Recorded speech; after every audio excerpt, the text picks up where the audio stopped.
There we go. So we're going to get through our limestone part 1 today, and we'll talk about this a little bit in just a second after I get everybody else started. So we've got our scales turned on. We have our little weighing tray. So you've got this thing, right? We're going to put this on the scale, and the scale is going to read something out. So we don't want the mass of this, so you're going to have to hit 0 or tear on that thing. So 0 it in, so it's 0. Cool. Okay, next up we've got calcium hydroxide. So this is going to be the way that we add calcium to our water. And it says here in the instructions, how many grams? 3 grams. So I'm going to take this stuff and I'm going to add it till I get to about 3 grams. It actually doesn't have to be exact on this one. Just get it kind of close. If you want to get it exact, you totally can. There we go. Got a little over 3 grams in mine, that's totally fine. And then just throw the lid back on the calcium hydroxide. Okay, got my calcium hydroxide. The next step is I need to fill some water into my beaker.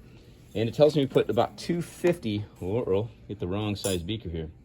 Nope, 200 milliliters, sorry. It's 250 beaker. So somewhere close to 200. This is kind of small.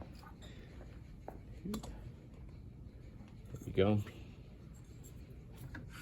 Turn the water on first. Get about 200 milliliters in there. Once again, as opposed to a lot of chemistry labs, this doesn't have to be exact because we're not measuring amounts so much. So 200 milliliters in there, got it? Next step, we are going to put the calcium hydroxide into the beaker. Yep. So you guys can do this while I'm doing it here. You have to follow right along if you like. Okay. And the calcium hydroxide in there. Whoa, yep. The ones that have the little nozzle on them are high pressure. So make sure you turn it on before you put the beaker underneath because it's going to come out fast. Okay, I've got my calcium hydroxide in there. You can see it kind of starting to dissolve.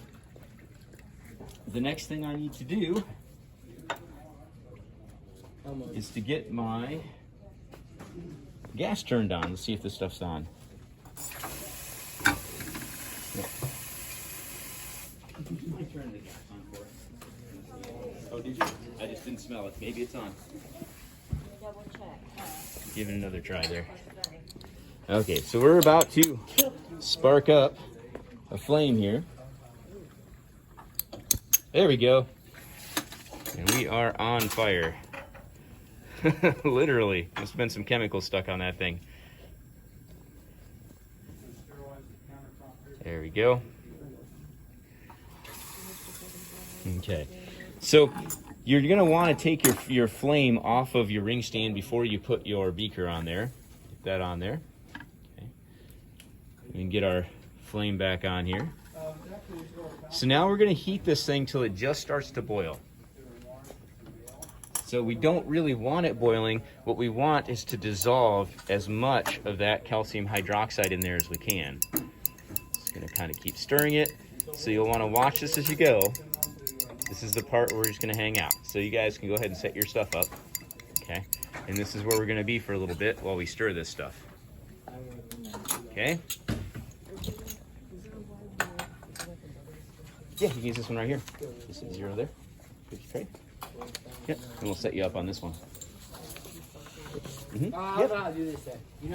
Okay, so I'm going to walk you guys through what we talked about here in class.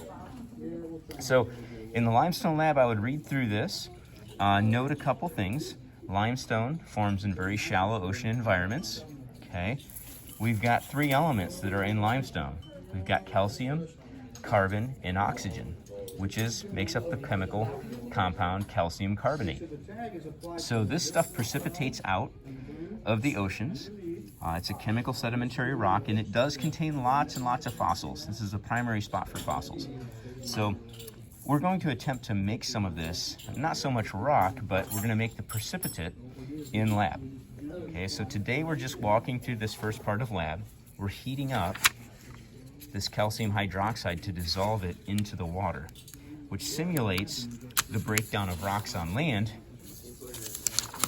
into calcium that washes into the oceans.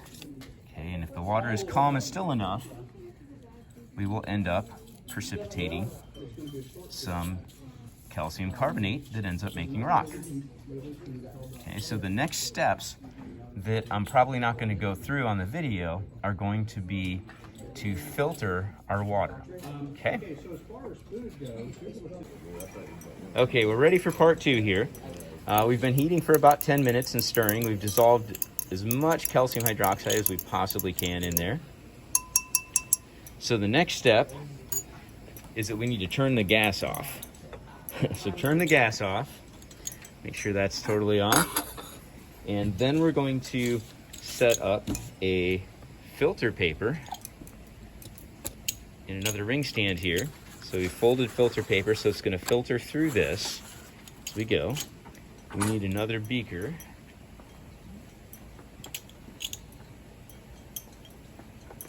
Got a clean beaker now. I'm going to lower this a little bit so we don't splash as much. So go down just a little bit there. There we go. So the tricky part here is going to be getting the beaker that is burning hot off of the also burning hot ring stands to pour it. So what I'll do is I'll take a piece of paper towel and I'm going to fold it in half. It's got to be fairly long. And I'm going to kind of roll it up, crinkle it up like this. Right. Now I'm going to take it and go around the beaker like this. And I'm going to squeeze. Make sure you got it good and tight on there. You guys watching down there? So now I can hold it without burning my hand. And I'm going to come over here and I'm going to pour it into the filter paper. And we're going to see some of it start coming out right away. We don't want to overfill the filter paper, so only as much as the filter paper can hold. So you got to kind of do this slow. It's okay if all the chunks get poured in there too. It's fine. Okay, so I've got it all in there. You can set that aside. And we're just going to let this filter. So up top we've got this really cloudy liquid that still has some undissolved material. But down below we should have some very clear liquid. Oh, careful guys. Okay, then we're going to label this and put it up on the shelf until next time.